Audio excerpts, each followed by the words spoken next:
Our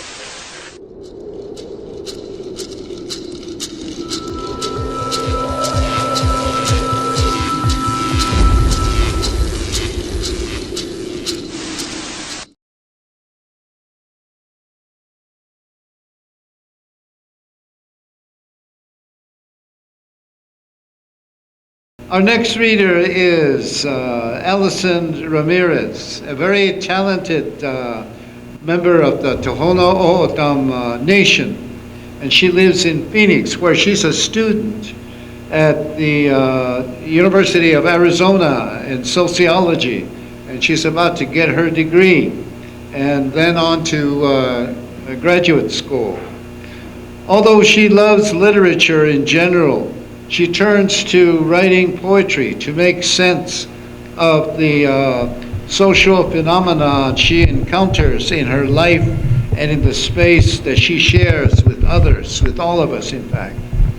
So let's look forward to more of her poetry and other writings that come from those encounters. Please, let's welcome Allison Ramirez.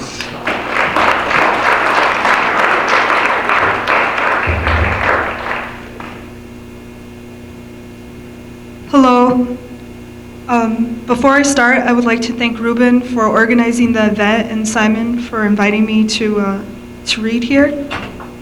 My first poem is titled Loosely Coupled. Loosely coupled, pulling threads across the room. The chemistry of loose beings, the equilibrium of lacking ideologies. Constructing, paste on cloth, cloth to canvas, a hue of white. The combination of insignias spread on canvas, bringing life to cloth, stretching limbs, toned and untoned. Shapes clash within themselves and with one another. Lipids shift beneath the skin. To be is to be connected by color.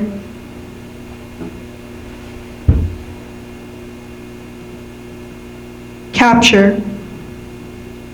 Today, I am a wheelbarrow of bones, empty on props, stretched stiff, posing for Apollo, liquefied by the heat of a flash. A skeleton cult lies on vintage couches, wearing jeans that cling to the hips. They don't have chains on the floor. We are all dying for another one. Just one more smoke. He stares, he sweats. I canter to the wall. My bare back crumbles the ancient bricks behind it. I too join the skeleton cult. We tiptoe back to the scene with a low-carb hangover. I grab a rusted sign and embrace it like a missed lover. End of. Tomorrow, our world will be revealed in prints, and without feeling the pulls of our muscles or hearing the chimes at the backs of our throats, they will call them beautiful.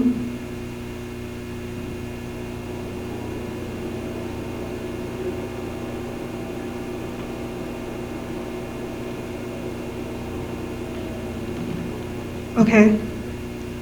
And this one's titled The Plague of Microtheory, and I was inspired by symbolic interaction. It's just a theory, and it's just like how we kind of imitate each other, and it's just really weird, so I wrote a poem about it. A toxic swirl sinks to the bottom of my glass. Strings of lights burst a domino effect.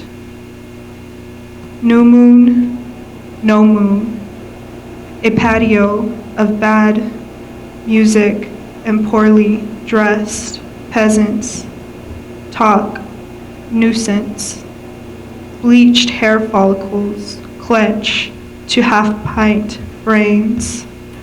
One speaks, 2 and 3 agree, their interaction barely symbolic. 4 and 5 join, the plague of crippled minds scatter, ignorance to theory, the suffocation of puppets who lack opinion, a social phenomenon. Stay away from me, I say. In the corner, I speak to the guy ahead and pray he listens.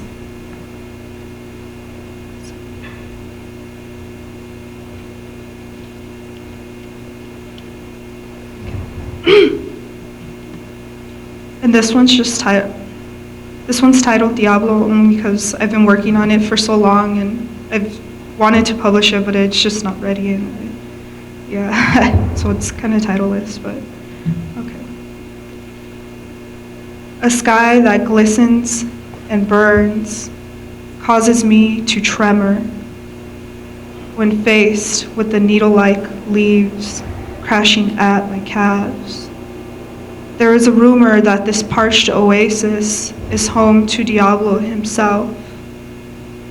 Silenced men scattered in holes. Families clueless, tables empty.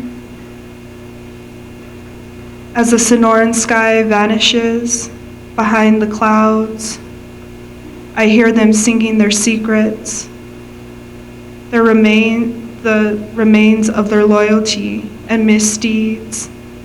I walk and piece together their whispers in the wind with the memories that I created with these lost men.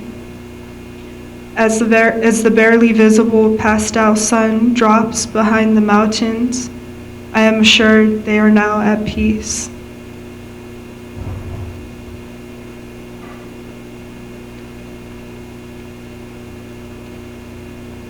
Okay, this is my last one.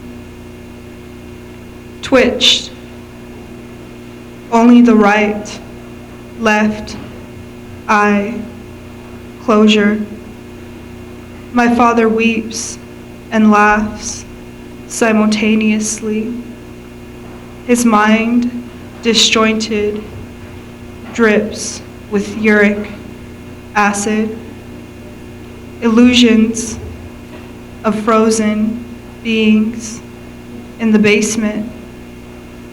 He tells me of his plans to vanish, his ride parked outside. When my father attempts to rise, he finds his arms tangled in fluid-filled serpents, his legs paralyzed, only twitch. Thank you.